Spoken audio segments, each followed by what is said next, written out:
You know that feeling, like you're scrolling endlessly through Netflix or whatever, trying to pick a movie, and there are just so many films now from the last, 25 years. It's completely overwhelming. How do you even start to cut through all that noise? Yeah. To figure out which ones really, made a mark, the ones that actually stick with you? Yeah, it's a real challenge. Yeah. Almost like finding needles in a giant global haystack of content. But what's really interesting is someone kind of just tackled that exact problem for us. Oh, really? Yeah, the New York Times, they went on this huge mission, basically, to compile a list. The 100 greatest movies released since the year 2000. Wow, okay. 100 films since 2000. And it's not just like one critic's opinion. They pulled over 500 well-known film experts, people in the industry. Yeah, 500 experts. Okay, right. So let's dig into this then. 100 movies from nearly a quarter century. That's quite something. So for this deep dive, our mission really is to peel back the layers on how they did this. Yeah. Why these specific films got picked. And what does this kind of collective wisdom tell us about modern movies? Like, what makes a film actually last today? Exactly. We're going to look at how tastes have maybe changed, how storytelling's evolved, and hopefully give you a bit of a shortcut, to being really clued into what's happening in film right now. Absolutely. And it wasn't just about, box office numbers or anything. The project was really trying to figure out which movies have stayed important, which ones are still loved, especially now, with streaming everywhere and these massive blockbusters dominating. Right. It's kind of a reflection on what has actually stood the test of time, maybe, and how filmmaking globally has shifted.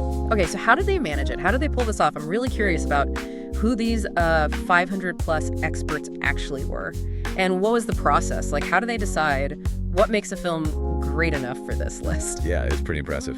So it was over 500 respected figures, really from all over the global film world. Yeah, this amazing group of Oscar-winning directors involved, people like Pedro Almodovar, Sofia Coppola, Barry Jenkins, Guillermo del Toro, just top names. Wow. But it wasn't just directors. They also got acclaimed actors weighing in. Julianne Moore, Chiwetel Ejiofor, John Turturro, and folks like that. Okay. And basically, each of them submitted their personal top 10 list, just movies released after January 1st, 2000. Then the New York Times worked with the Upshot, that's their data journalism team, to carefully compile and sort of analyze all those individual votes. That's incredible. Getting the actual creators, the performers, the people making the art, basically. Yeah. So beyond just the big names, what do you think that adds?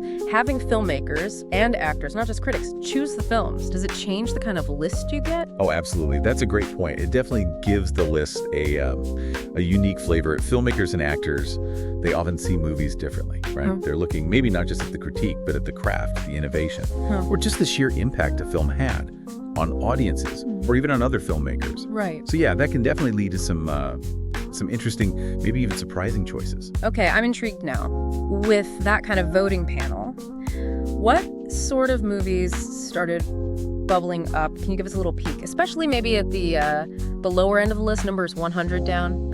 Yeah, for sure. The list is, honestly, it's such a mix. Different genres, countries, styles. Yeah. It's really broad. So if you look at, say, positions 100 down to 88, you find everything from, indie favorites to movies that just really captured a moment. At number 100, kicking things off, is Superbad, the 2017 comedy. Superbad, seriously. That's unexpected for a greatest films list. Right. But Julianne Moore, for instance, voted for it. And I think its inclusion kind of says something about how these experts valued films that felt authentic, capturing a cultural moment, hitting emotionally, even if it's not traditional high art. Okay, that is interesting. It definitely sets a broad tone. What else is in that first batch? Well, then you see Bong Joon-ho's 2005 crime film, Memories of Murder. Actor Charles Melton picked that one, praising its amazing blend of dark humor and just relentless tension. It really showed Bong's mastery early on. Julian film. And Werner Herzog's documentary, Grizzly Man, also from 2005, that haunting look at obsession and humanity's relationship with nature, that made the list too. So it's definitely not just Hollywood studio stuff, a real appreciation for unique voices.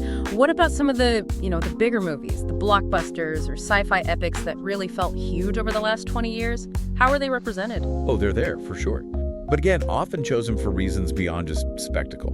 Like Alfonso Cuarón's Gravity from 2013. Edgar Wright picked that one. Lauded for its groundbreaking visuals, that immersive feel, those long takes. It really changed things. Right, the way it used space was incredible. Exactly. And then, of course, Black Panther from 2018 is on there. Recognized not just as a superhero movie, but for its cultural impact, the world building, the visual style. It set a new standard. Makes sense. And Christopher Nolan's Interstellar from 2014. That big, ambitious sci-fi about love and survival. Siwa Liu chose that one, highlighting its mix of big ideas and real emotional depth. What strikes me here is that these experts seem to be valuing impact and innovation just as much as pure artistry. It's pushing beyond just, oh, that was entertaining. Totally.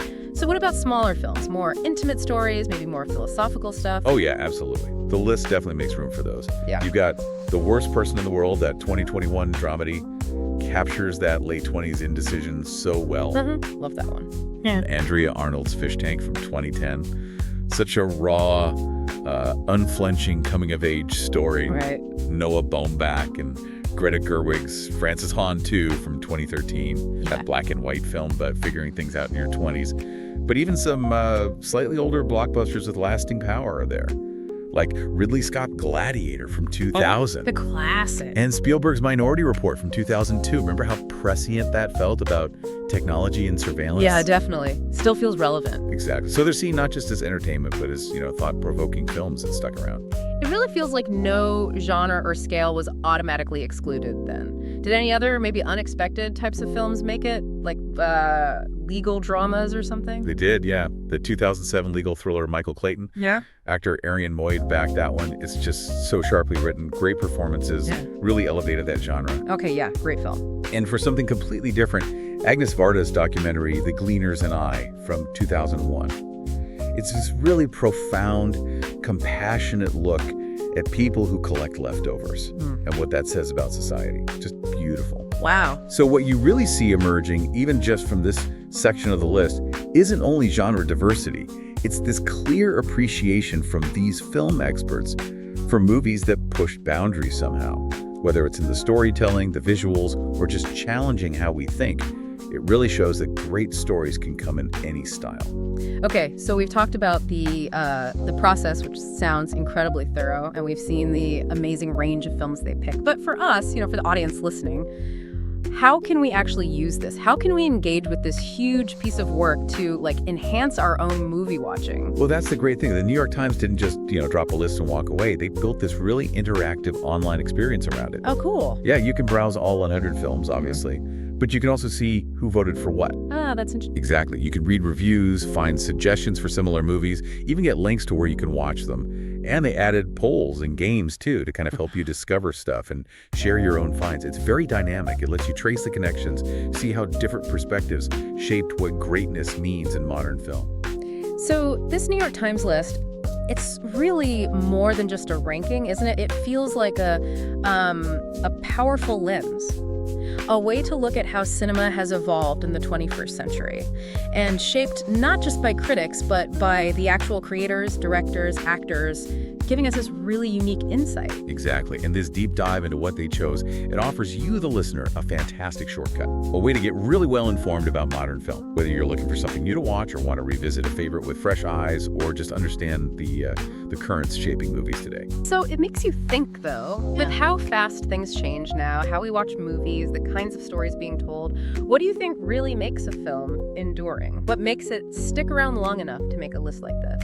And maybe, for you listening, what films released since 2000 would make your personal top 10 and why? It's worth reflecting on, right? Your own journey with movies from the century. Maybe share your picks with someone.